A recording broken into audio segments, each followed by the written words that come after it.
depende po kasi sa'yo kung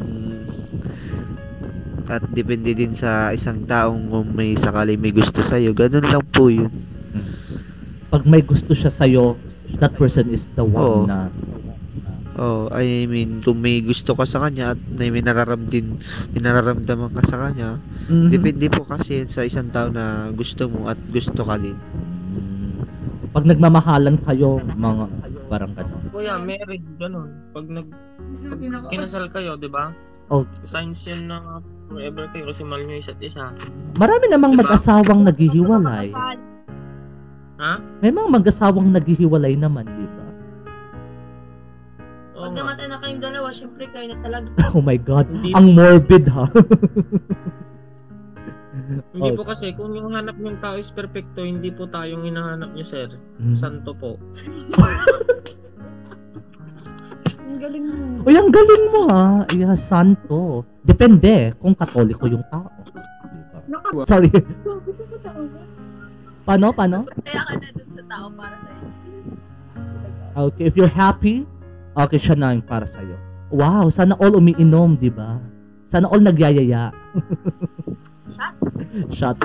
Ano yung katangian ng tao or babae na hinahanap mo? Ano yung mga characteristics or ugali or itsura? Hindi ako natin sa itsura. Saan po yan? Sa ano, Sa sa ugali. Sa puso. Okay. Sa ugali. Anong ugali? Masamang ugali. Mabait. Okay. Paano mo malalamang mabait? Paano mo malalamang mabait? Aalamin mo na bago gan. Anong bagong ganun?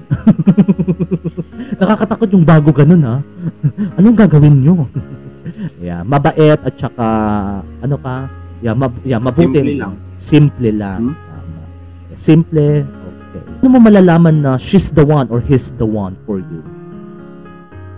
Kung mabait po, Mabait. Okay. tsaka po hindi po green flag, kung hindi po red flag ba yun? Red. Ano red flag mean? Example po ng red flag. Wait lang, search natin. Naguguluhan din ako dun eh. Kasi pag alam ko red flag is China. Ay, labi naman po. I'm just kidding. Yeah, take your time po. So mga red flag. Red flag. The blame in relationship. Parang nasisira yun sa relationship niyo. Ayoko po nun. Green flag po hanap ko. Kasi po malas po red flag. Oh. May ano na ako dyan, takot na ako dyan. Nagtiwala ako sa isang tao. Oh my God. Kala ko, siya na yung una ko. Opo. Pero may kabit pa pala. Gets mo kuya? Gosh, Sabay kami. Oh. Parang ganun. Di ko naman as in na parang may iba siya. Pero tinuloy niya na. Sabi ko, pili ka. Oh. Basta taba naman yun kumpara sa akin. Kaya pinili niya po yun. Doon siya masaya eh. Tapos sa second ko po, araw-araw po away. Di niya po kasi ako magits eh. Nag-training ako. Nalilate ako dahil sa kanya. Dumadagdag po yung jog ko. 500. Nagja-jog ako sa field. Kasama ko, tropa ko. Tapos sabi niya, ba't ka pa nag-training? Malamang, nagpapalakas ako sa football. Tapos di niya po magets na sporter ako. Dalawa kasi training ko, dancer tsaka sports. Wow. Tapos hip-hop pa, 3. Nag-quit ako sa dance ng, dito, sa football, gawa ng may class. Paano mo malalaman na yung taong ito ay para sa'yo?